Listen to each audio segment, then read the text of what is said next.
शुरुआत करते हैं लेक्चर 4 की P block elements halogen family. हम लोग प्रॉपर्टीज और यूजेस प्रिपरेशन मेथड्स पढ़ चुके थे हेलोजन के कंपाउंड्स की। एक्वा रेजिया वगैरह बनाना सीख लिया था। आज जो पहला टॉपिक डिस्कशन का है वो है ऑक्साइड्स ऑफ क्लोरीन। बहुत इंपॉर्टेंट टॉपिक है। कुछ क्लोराइड्स तो इतने इंपॉर्टेंट है जो पेपर में डायरेक्ट पूछे जाते हैं। तो ऑक्साइड्स ऑफ क्लोरीन आज का टॉपिक पहला।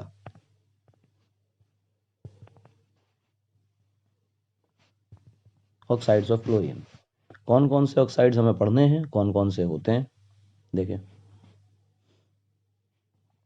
पहला Cl2O, दूसरा Cl2O3, तीसरा ClO2, फिर Cl2O6, Cl2O5 और Cl2O7। ये ऑक्साइड्स हैं जो हमें पढ़ने हैं, इंपॉर्टेंट भी हैं, मार्क करें, ध्यान रखें। देखें, पहले वाले में +1 ऑक्सीडेशन स्टेट में है क्लोरीन, इसमें +3 में है, इसमें +4 में है Cl2 में, Cl2O6 में +6 ऑक्सीडेशन स्टेट में है, Cl2O5 में +5 ऑक्सीडेशन स्टेट में है, डायरेक्टली निकाल भी सकते हैं, Cl2O7 में +7 ऑक्सीडेशन स्टेट में। ठीक है, ये +4 वाला और ये +6 वाला, इनका एक स्पेशल नाम है, ये मिक्स्ड एनहाइड्राइड कहलाते हैं। पहले भी शायद बताया हुआ है, मिक्स्ड एनहाइड्राइड कहलाते हैं। ठीक है, और जो Cl2O है, इसको पहले एक बार बताया था कि ये बहुत अच्छा रिप्लेसमेंट है क्लोरीन की जगह पर। तो यहां से कैरो निकाल के लिख लेते हैं, रिप्लेसमेंट ऑफ क्लोरीन या फॉर क्लोरीन। ऐसा क्यों? ऑक्सीडाइजिंग प्रॉपर्टी हो, चाहे ब्लीचिंग प्रॉपर्टी हो, हर प्रॉपर्टी में, या स्टेरिलाइजिंग प्रॉपर्टी हो, Cl2 से बहुत बहुत एफिशिएंटली काम करता है। इसलिए हम कहते हैं कि क्लोरीन का ऑक्साइड क्लोरीन से बेहतर है, या क्लोरीन का जहां जहां इस्तेमाल कर सकते हैं, Cl2 का उस जगह इस्तेमाल उससे बहुत बेहतर है। दूसरी बात, ये जितने भी क्लोरीन के ऑक्साइड्स हैं, इनका नेचर क्या है? तो अगर pH देखेंगे 7 से कम आएगा, ऑल आर एसिडिक। ये इंपॉर्टेंट बात है कि आपको पता होना चाहिए, डायरेक्टली सवाल आते हैं तो इन प्रॉपर्टीज पे ही आ जाते हैं, ऑल आर एसिडिक। ठीक है, इसके बाद Cl2, क्योंकि बहुत इंपॉर्टेंट दिखाई दे रहा है, उसी पे बार बार 4-5 बार बातें की गई हैं, तो उस पर ही डिस्कशन कर लें कि Cl2 आखिर चीज़ क्या है। Chlorine dioxide.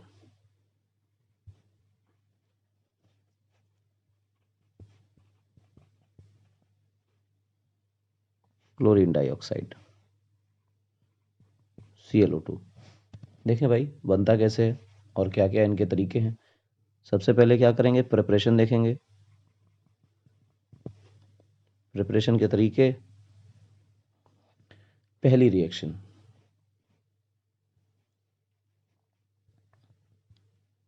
NaClO3 की रिएक्शन कराई जाए सल्फर डाइऑक्साइड गैस से। Sulphur dioxide reducing agent. ये क्या बात है, रिड्यूसिंग एजेंट कैसे? अभी बताते हैं कैसे। ऑक्सीजन ले लेगा, सल्फेट बना के निकलेगा। ये ऑक्सीजन होने से ऑक्सीडाइजिंग प्रॉपर्टी नहीं आती। यहाँ पे H2SO4 क्या करेगा, Cl2 गैस निकल जाएगी और NaHSO4 बचेगा। ठीक, ये प्रिपरेशन का एक अच्छा तरीका है, आसानी से लैब वगैरह में क्रिएट किया जा सकता है, प्रिपेयर किया जा सकता है Cl2 इस तरीके से। सिंपल है, अच्छा है। हाँ, अच्छी बात यह है कि जो Cl2 है गैस, इस गैस का कलर क्या है? तो सबसे पहले ये जो गैस है वो येलो कलर की गैस है, ये कलर पूछा जाता है, येलो गैस। ठीक है, आगे बढ़ें, दूसरा प्रिपरेशन का मेथड देखें। दूसरा तरीका क्या है, NaClO3 लिया था तो आप KClO3 ले लीजिए। अब KClO3 लेके SO2 और H2SO4 की रिएक्शन कराओगे तो कहने को तो सिंपल रिएक्शन है, लेकिन हो तो सिमिलर ही जाएगी। सोडियम और पोटेशियम बिल्कुल भाई भाई हैं। जहाँ जहाँ सोडियम रिएक्ट करता है वहाँ सोडियम को हटाकर पोटेशियम लगा दोगे तो रिएक्शन में कोई चेंज नहीं आएगा, एग्जैक्टली वही रिएक्शन हो जाती है। तो अगर ऊपर वाली रिएक्शन की जगह पे के लगा दिया जाए तो भी वही बात होगी, हो जाएगी। तो इसलिए KClO3 की रिएक्शन SO2 H2SO4 से नहीं लिखते हैं। KClO3 की रिएक्शन जो है वो H2CO4 से लिखते हैं, ये एक रिड्यूसिंग एजेंट है। अच्छा, 90 डिग्री सेल्सियस के टेम्परेचर पे, ठीक ठाक टेम्परेचर अच्छा खासा बढ़ा दिया है, ऐसे समय पे ClO2 निकलती है, कार्बन डाइऑक्साइड गैस निकलती है, K2C2O4 बनेगा और H2O बनेगा। इनऑर्गेनिक है, सिंपल रिएक्शन रटनी है कि यही काम होता है। फिर से यही बात कि ये गैस येलो गैस है, इसी से हमारा मेन सारोकार है। ये गैस कैसे ड्राई करी जाती है, कैसे एक्सट्रैक्ट करी जाती है, ये सब पूछा नहीं जाता। आप AgClO3 की रिएक्शन करा लीजिए, और AgClO3 क्योंकि सिल्वर बहुत ही कम रिएक्टिव मेटल है, नोबल मेटल में काउंट होता है, तो इसको आप ऑक्सीडाइज करने के लिए ऑक्सीजन की ज़रूरत नहीं है, आप सिंपली क्लोरीन का ही यूज़ कर सकते हैं। 90 डिग्री सेल्सियस ठीक ठाक टेम्परेचर बढ़ा दीजिए तो आपका काम हो जाएगा। सिल्वर जो है वो क्लोरीन से रिएक्शन करके, या ऑक्सीजन हटेगी बेसिकली AgClO3 से, तो AgCl का PPT बन जाएगा और ClO2 गैस निकल जाएगी और बचा हुआ ऑक्सीजन निकल जाएगी, तो फिर आपको ClO2 गैस, जो कि बहुत इंपॉर्टेंट है, वो मिल जाएगी। ठीक, ये आ गया। आपने क्या काम कर लिया, प्रिपरेशन पढ़ लिए। अब आप क्या पढ़ेंगे, प्रॉपर्टीज़। तो आइए भाई प्रॉपर्टीज़ कर लेते हैं। प्रॉपर्टीज़ क्या क्या है? सबसे पहली बात, फिजिकल प्रॉपर्टीज़ पे कमेंट सबसे पहले होना चाहिए, तो फिजिकल प्रॉपर्टीज़ पे ही कमेंट कर लेते हैं। येलो गैस है, ठीक। दूसरी बात, बहुत अच्छा ऑक्सीडाइजिंग एजेंट है, गुड ऑक्सीडाइजिंग एजेंट। पहले ही बताया कि क्लोरीन ऑक्सीडाइजिंग एजेंट है, तो ये उससे अच्छा ऑक्सीडाइजिंग एजेंट है। अब अगर क्लोरीन को छोड़ दिया जाए तो क्लोरीन अपने आप में एक शानदार ऑक्सीडाइजिंग एजेंट है, तो ये उससे भी अच्छा है। और अच्छा स्टेटमेंट क्या बार बार लिखा जाता है, एनसीईआरटी का स्टेटमेंट इसलिए लिख रहे हैं बार बार, अ परफेक्ट रिप्लेसमेंट,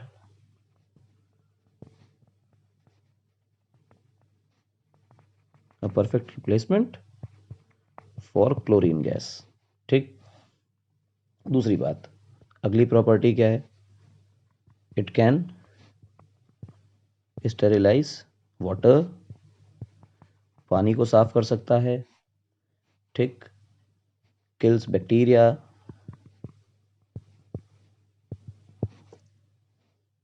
अच्छा एक बात, सिर्फ बैक्टीरिया को मार सकता है ऐसा नहीं है, ऐसे भी लिखना है कि बेटर देन Cl2, क्योंकि Cl2 इसके लिए बहुत अच्छी तरह इस्तेमाल किया जाता है ना, तो उसकी जगह पे इसका इस्तेमाल ढंग से कर सकते हैं। और देखो, कुछ और बातें करते हैं, कुछ रिएक्शंस पढ़ते हैं। जैसे मान लो Cl2 ClO2 लिया गया और आपने ओजोन की रिएक्शन कराई, ओजोनोलिसिस कराई, क्या बनेगा, Cl2O6 प्लस O2। ये भी क्लोराइड है, सॉरी ऑक्साइड है क्लोरीन का, और गैस है, तो ये अच्छा ऑक्सीडाइजिंग एजेंट है। ये देखो, गुड ऑक्सीडाइजिंग एजेंट। बट सामने कौन है, अगर गौर से देखो तो ओजोन इसके सामने है, और ओजोन के सामने तो ऑक्सीडाइजिंग एजेंट नहीं रह जाएगा, क्योंकि क्लोरीन की अपनी इलेक्ट्रोनेगेटिविटी भी ऑक्सीजन से ज़्यादा नहीं है, जिस वजह से ओजोन के सामने वो ऑक्सीडाइजिंग नहीं रह जाएगा। तो हम कहेंगे but in front of ozone it becomes reducing agent.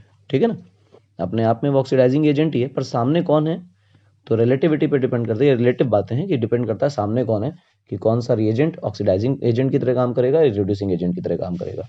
ठीक है, तो ऊपर वाली रिएक्शन में अगर इसको लिखें तो आपको दिखाई देना चाहिए कि ये जो आदमी है ये रिड्यूसिंग एजेंट की तरह काम कर रहा है, ये ऑक्सीडाइजिंग एजेंट की तरह काम कर रहा है, ऑल्दो दोनों अपने आप में ऑक्सीडाइजिंग एजेंट ही हैं। ठीक, ओजोन तो खैर ऑक्सीजन ही है, उसकी तो कोई बात ही नहीं। अगली रिएक्शन देखिए, मान लो आपके पास ClO2 है, ClO2 की रिएक्शन आपने किसी एल्कली से करा दी, NaOH से करा दिया आपने, ठीक।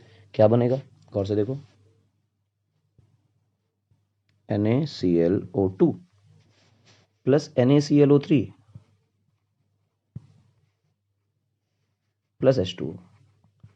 ये इंपॉर्टेंट रिएक्शन है, याद रखें। ठीक। अब जो ये दूसरी गैस थी, दूसरा ऑक्साइड था इसका Cl2O6, ठीक है ना, इसकी रिएक्शन अगर NaOH से करा देते तो क्या बनता? तो बनता NaClO3 प्लस NaClO4। ये इंपॉर्टेंट है, ध्यान रखें कि जब आप Cl O2 की रिएक्शन कराओगे तो बनेगा NaClO2 और NaClO3, जबकि आप Cl2O6 की कराओगे तो NaClO3 और NaClO4 बनेगा, ठीक है ना।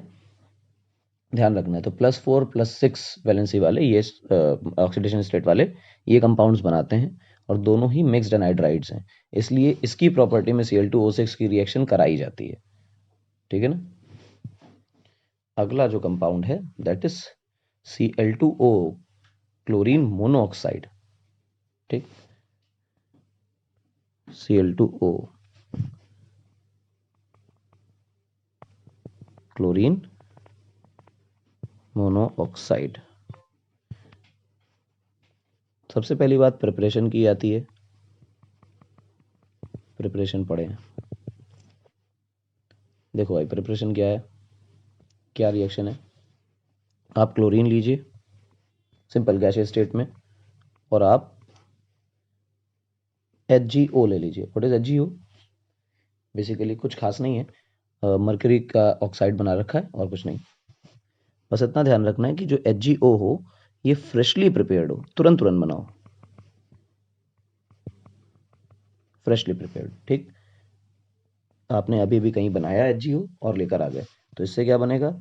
HgCl2, HgCl2 dot HgO। ध्यान रखें ये क्या बन रहा है? HgCl2 dot HgO plus Cl2O। ये बिल्कुल अच्छे से ध्यान रखें कि यहाँ पे HgCl2 डॉट HgO बन रहा है। ये जो बनी ये गैस है और ये येलो कलर की गैस है, लेकिन इसका कलर उतना येलो नहीं है, उतना ब्राइट येलो नहीं है जितना कि Cl2 का होता है। ये येलो ब्राउन गैस होती है, ठीक, थोड़ा सा ब्राउनिश शेड होता है, येलो ब्राउन गैस। ब्राउन ना माने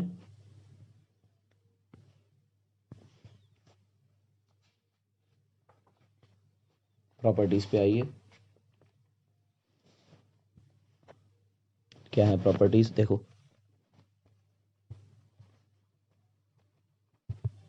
प्रॉपर्टीज क्या है, देखो Cl2 जो है वो ऑक्सीडाइजिंग एजेंट, Cl2O भी, ये जो Cl2 है ये भी ऑक्सीडाइजिंग एजेंट ही है, इसमें कोई बुराई नहीं है, ठीक है ना। तो सबसे पहले तो ऑक्सीडाइजिंग प्रॉपर्टी लिख लो। सबसे ज़्यादा इस्तेमाल तो हैलोजन के ऑक्साइड्स ऑक्सीडाइजिंग प्रॉपर्टी की वजह से ही किए जाते हैं। और दूसरी बात ये है कि जो अपर हैलाइड्स हैं, वो अपर हैलाइड्स यानी कि ऊपर पीरियोडिक टेबल में ऊपर मिलने वाले जो हैलाइड्स हैं, स्मॉलर हैलाइड्स हैं, वो ज़्यादा अच्छे ऑक्सीडाइजिंग एजेंट अपने आप में ही है। तो अगर उसमें ऑक्सीजन लगी तो बात ही अलग है, फिर तो कुछ कहना ही नहीं। Cl2O is a good oxidizing agent, ठीक। ये बात हो गई कि एक अच्छा बहुत शानदार ऑक्सीडाइजिंग एजेंट है। और एक बात ये है कि ये जो Cl2O है is an anhydride, anhydride of HClO। ये HClO क्या है? याद करो, हाइपोक्लोरस एसिड इसको बोला करते हैं, ठीक है ना। हाइपोक्लोरस एसिड, ये हाइपोक्लोरस एसिड है। तो हाइपोक्लोरस एसिड का एनहाइड्राइड Cl2O होता है। कुछ और रिएक्शन देख लो भाई इसकी।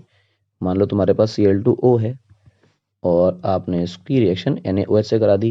पहले ही बताया था कि जितने भी क्लोरीन के ऑक्साइड्स हैं वो सारे के सारे एसिडिक हैं।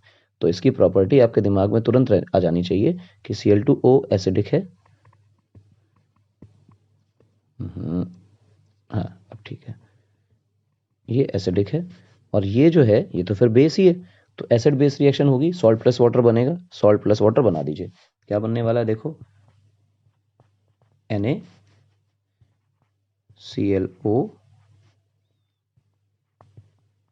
प्लस H2O, ठीक है, ये बनेगा। सिंपल है, कोई खास नहीं है, सिंपल रिएक्शन है। H2O बना दीजिए है ना, सॉल्ट एंड वाटर रिएक्शन होती तो एक O निकाल के OH के साथ निकाल दीजिए, तो बचेगा ClO, उसको ऐड कर दीजिए, काम खत्म। अब इस NaClO की रिएक्शन आप करा दीजिए NaOH से फिर से, और NaOH कैसा होना चाहिए, एक्वस होना चाहिए, इस बात को दिमाग में रखें। एक्वस होगा तभी OH माइनस निकालेगा और तभी रिएक्शन हो पाएगी। ऐसा होने पर गौर से देखो क्या बनेगा, वहां से Cl टूटेगा, NaCl बन जाएगा भाई। ठीक, NaCl बना, और जो पानी है वो ऑक्सीडाइज करेगा NaCl, NaClO3, ये बना, प्लस वाटर निकल गया भाई, ये हो गया। ठीक है, ये रिएक्शन हो गई। अब इस रिएक्शन को अगर गौर से देखो तो एक ही चीज NaCl में कन्वर्ट हो रही है, ये देखो। ठीक, वही कंपाउंड NaClO3 में जा रहा है। गौर से देखो, एक में ऑक्सीजन की संख्या बढ़ रही है और एक में ऑक्सीजन की संख्या घट रही है।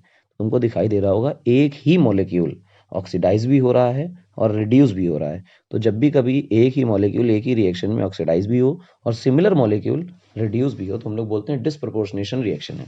तो ये रिएक्शन सही मायनों में जो है ये है डिसप्रपोर्शनेशन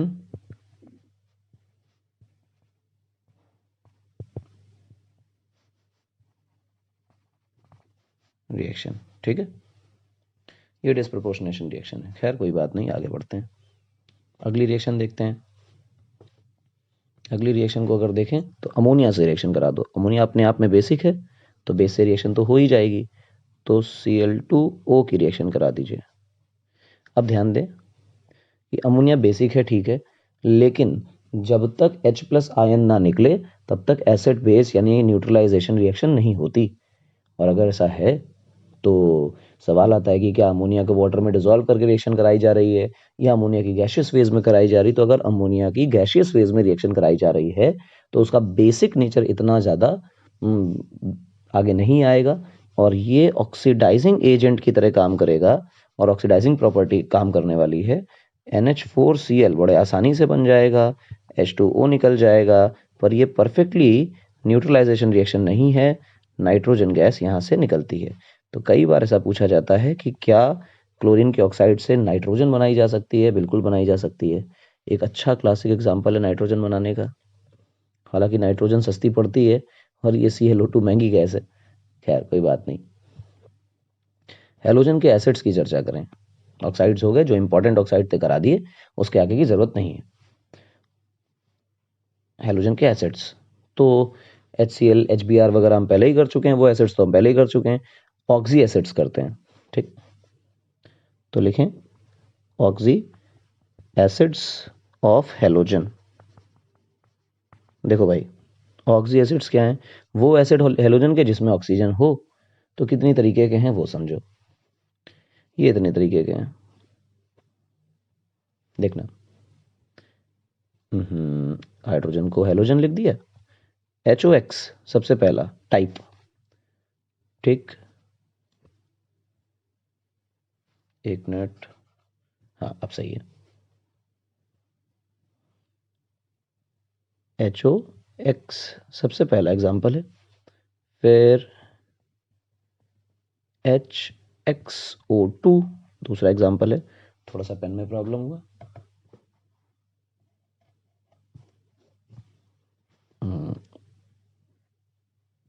HXO2, ठीक है। फिर क्या होगा HXO3, फिर क्या होगा HXO4। अब ठीक से चल रहा है, अब बढ़िया है। हाँ अब देखें इसको, गौर से देखें क्या क्या स्टोरी आएगी। अब इसमें देखो +1 स्टेट में है, इसमें देखो +2 स्टेट में है, ठीक है ना। +2 में है, कहाँ है देखना, अभी इसको समझना। और फिर इसमें देखो तो ये +5 स्टेट में दिखाई देगा। इसको देखो किस में है ये ऑक्सीजन -2 होता है तो -2 कितना हुआ, -4, और ये आदमी हुआ +1, तो ये +2 में नहीं +3 में होगा, ठीक। ये +5 में है इस जगह हेलोजन, इस जगह हेलोजन को देखो तो ये हो गया -8, ये हो गया +1, तो बचता हमारे पास जो है वो है प्लस का 7, तो +7 स्टेट में है इसमें। ठीक है, ये हो गया। अभी जो HOX है, इसका नाम क्या होता है वो देखना है। ठीक, इसके कॉमन नेम्स हैं। HOX को बोलते हैं हाइपोहेलस एसिड, ध्यान दें, हाइपोहेलस एसिड। ये जो HXO2 है, इसको हेलस एसिड बोलते हैं, हाइपो नहीं लगाते हैं, हेलस एसिड, ये नाम है, याद कर रहे हैं। ये जो HXO3 है, इसको हेलिक एसिड बोलते हैं, और HXO4 जो है, इसको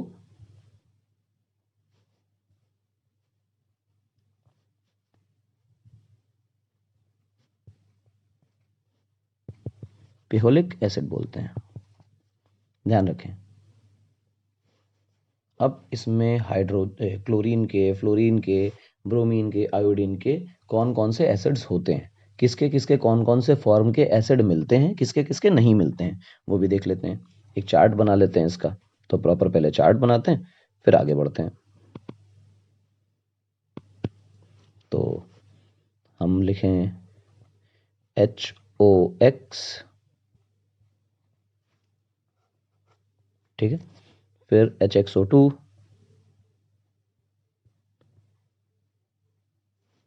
फिर लिखें HXO3, फिर लिखें HXO4। ये ऑक्सी एसिड्स हैं।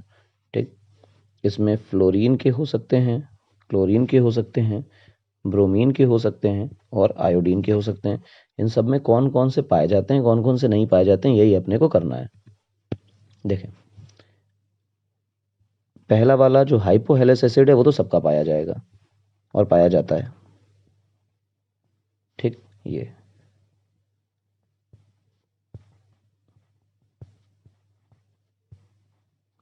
सबका पाया जा रहा है। इसके बाद फ्लोरीन, क्योंकि बहुत ऑक्सीडाइजिंग स्ट्रांगली, या स्ट्रांगली नहीं, स्ट्रॉन्गेस्ट ऑक्सीडाइजिंग एजेंट है, इसलिए इसके इसके अलावा कोई और नहीं मिलते हैं। ध्यान रखना इस बात को। इसमें फ्लोरीन का इसके अलावा कुछ और नहीं मिलता है। तो +1 स्टेट में तो फ्लोरीन चला गया, +1 में चला गया, मुश्किल बात है कि फ्लोरीन +1 में चला जाए। इससे ज़्यादा और पॉजिटिव ऑक्सीडेशन स्टेट फ्लोरीन का नहीं हो सकता, इसलिए आपको हाइपोहेलस एसिड फ्लोरीन का मिलेगा, हेलस, हेलिक और पिहेलिक एसिड, पियोहेलिक एसिड नहीं मिलेगा। क्लोरीन को देखें, HClO2, HClO3, HClO4, ये हाइपोहेलस, हेलस, हेलिक, ये सारे एसिड्स क्लोरीन के मिलते हैं। ब्रोमीन का हाइपोहेलस एसिड मिलता है, लेकिन हेलस एसिड नहीं मिलता। ठीक, ये HbRO3 के फॉर्म में हेलिक एसिड में भी होता है, और HbRO4 भी मिलता है। इसी तरह आयोडीन का भी हेलस एसिड नहीं होता, लेकिन HiO3 मिलता है और HiO4 भी मिलता है। ठीक, ध्यान रखें।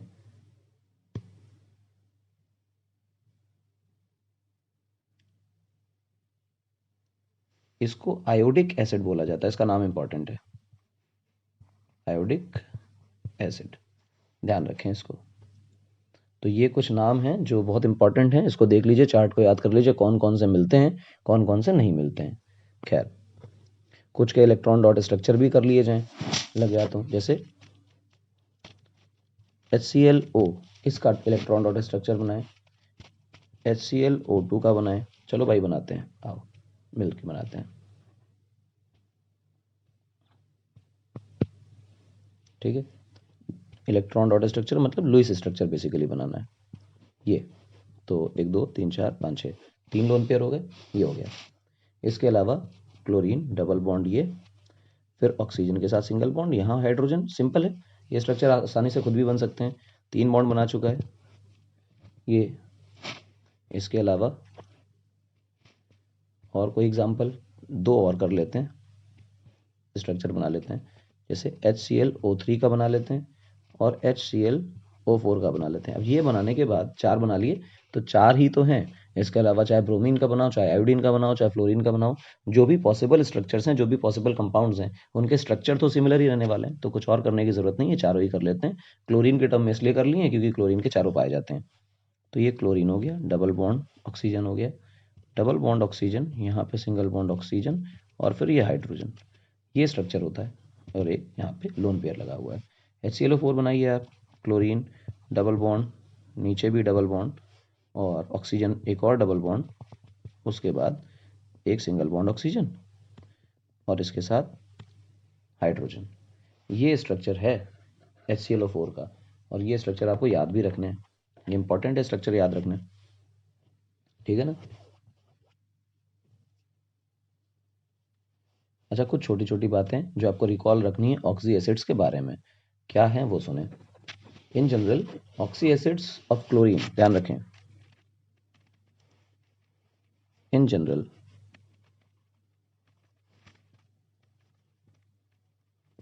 Oxy acids of chlorine are good oxidising agent, ठीक है ना। ध्यान रखें कि अच्छे ऑक्सीडाइजिंग एजेंट है, चाहे जितने भी, क्लोरीन अपने आप में है, क्लोरीन का ऑक्साइड तो और भी अच्छा ऑक्सीडाइजिंग एजेंट है, ठीक। और दूसरी बात यह है कि अगर हम इसको मान लो न्यूट्रलाइज कराने की कोशिश करें, क्योंकि कोई भी क्लोरीन का ऑक्साइड अपने आप में एसिडिक है, और अगर ऑक्सी एसिड बना लेते हैं फिर तो वो एसिडिक है ही है, और अच्छा खासा एसिड है। तो अगर हम इसको किसी बेस में डालें, बेसिक मीडियम में डालें, बेसिक मीडियम में डालने के बाद इसको सोचें कि न्यूट्रलाइज कराएं, तो ये डिस्प्रोपोर्शनेशन दिखाता है, ठीक है ना। जैसे लिख लेते हैं पहले, दे अंडरगो डिस्प्रोपोर्शनेशन रिएक्शन।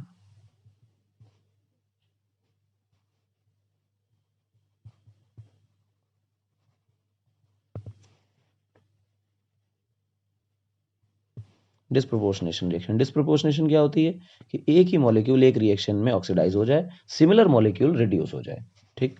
अच्छा, कहाँ डिस्प्रोपोर्शनेशन दिखाते हैं, इन बेसिक मीडियम। तो कभी भी आपको ऐसा कुछ मिल जाए, और सिर्फ यही एसिड ही नहीं, क्लोरीन के, फ्लोरीन के या ब्रोमीन के जो ऑक्साइड्स हैं वो भी डिस्प्रोपोर्शनेशन दिखाते हैं। कहाँ दिखाते हैं, बेसिक मीडियम में। जब आप बेस से रिएक्शन कराएंगे तो डिस्प्रोपोर्शनेशन होगा, इस बात को विशेष ध्यान रखें, याद रखें, ठीक है ना। इसमें एक बार ये एडवांस में भी सवाल आया था, तो चाहो तो कर लो, चाहो तो छोड़ दो। चलो कर लेते हैं। मान लो ClO3 का एग्जांपल लें,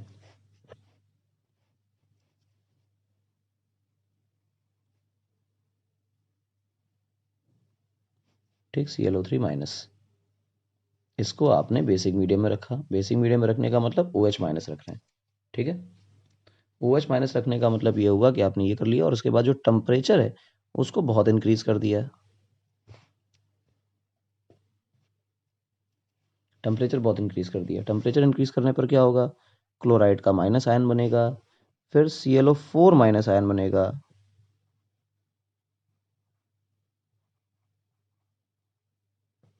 और वाटर निकलेगा, ठीक है। ये डिस्प्रोपोर्शनेशन रिएक्शन है, ध्यान रखें।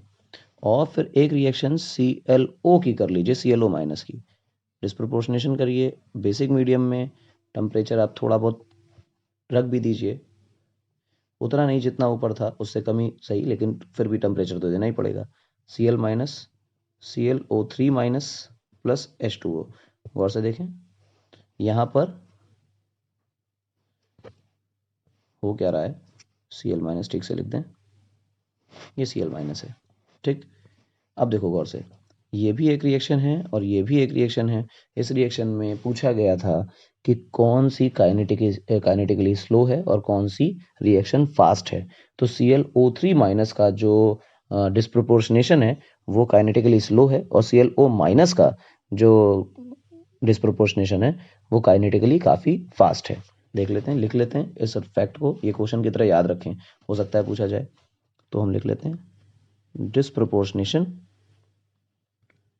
of ClO3 minus is kinetically slow,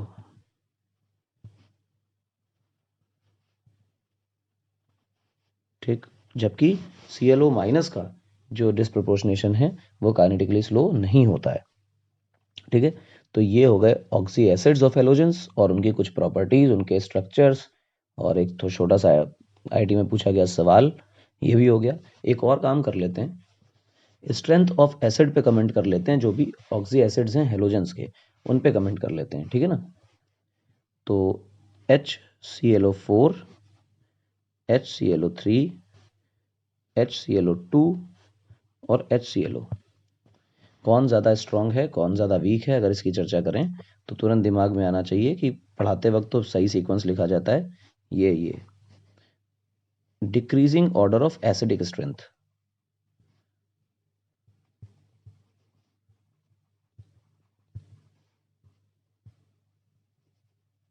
ठीक, मतलब HClO4 स्ट्रॉन्गेस्ट है, HClO3 वीक है, उससे वीक है पर अभी भी स्ट्रांग है। HClO2 और HClO काफ़ी वीक एसिड्स हैं।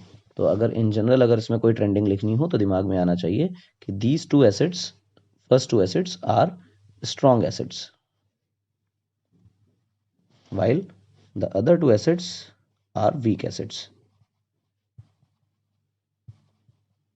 तो अगर कोई कहे कि कितने स्ट्रॉन्ग एसिड्स होते हैं या कितने वीक एसिड्स होते हैं, या ज़्यादा स्ट्रॉन्ग एसिड्स पाए जाते हैं या ज़्यादा वीक एसिड्स पाए जाते हैं, जितने एसिड भी हमारे नेचर में अवेलेबल हैं उनमें से ज़्यादा स्ट्रॉन्ग हैं या ज़्यादा वीक हैं, तो ज़्यादातर तो भैया वीक एसिड्स हैं, स्ट्रॉन्ग एसिड बहुत कम है। और अगर स्ट्रॉन्ग एसिड की अगर लिस्ट बनानी है तो एक छोटी सी लिस्ट बनती है, तो लिख लो भैया, लिस्ट ऑफ स्ट्रॉन्ग एसिड्स। लीजिए भैया, HClO4, HI, HBr, HCl, H2SO4, ये सब वो हैं जो हम पढ़ रखे हैं। HClO3, ठीक है ना, HNO3 ये हमने पढ़ा था। HMNO4 ये स्ट्रॉन्ग एसिड होता है, ठीक। और H2CrO4 ये भी एक स्ट्रॉन्ग एसिड होता है। ये दोनों आपको नहीं पता होंगे, ये आप कर लीजिए। ये लिस्ट है स्ट्रॉन्ग एसिड्स की। इसके अलावा इक्का दुक्का और स्ट्रॉन्ग एसिड्स होते हैं, बाकी कोई और स्ट्रॉन्ग एसिड होता नहीं है सच। सारे के सारे वीक एसिड्स ही हैं, क्योंकि मिनरल एसिड्स की संख्या बहुत कम है और ऑर्गेनिक एसिड्स की संख्या बहुत ज़्यादा है। और मोस्टली ऑर्गेनिक एसिड्स जो हैं वो वीक एसिड्स होते हैं, क्योंकि उनमें कार्बन चेन बहुत लंबी होती चली जाती है और कार्बोक्सिलिक ग्रुप जो है वो एक ही रह जाता है, जिसकी वजह से उसमें एसिडिक प्रॉपर्टी घटती चली जाती है। तो ये हो गया आपका ऑक्सी एसिड्स ऑफ हैलोजेंस, काम तमाम। स्ट्रक्चर, नाम और लुईस डॉट स्ट्रक्चर हो गए, प्रॉपर्टी हो गई, क्वेश्चन हो गया, लिस्ट ऑफ स्ट्रॉन्ग एसिड्स हो गए। तो आज यहीं ख़त्म करते हैं, लेक्चर नंबर 5 में मिलेंगे कल।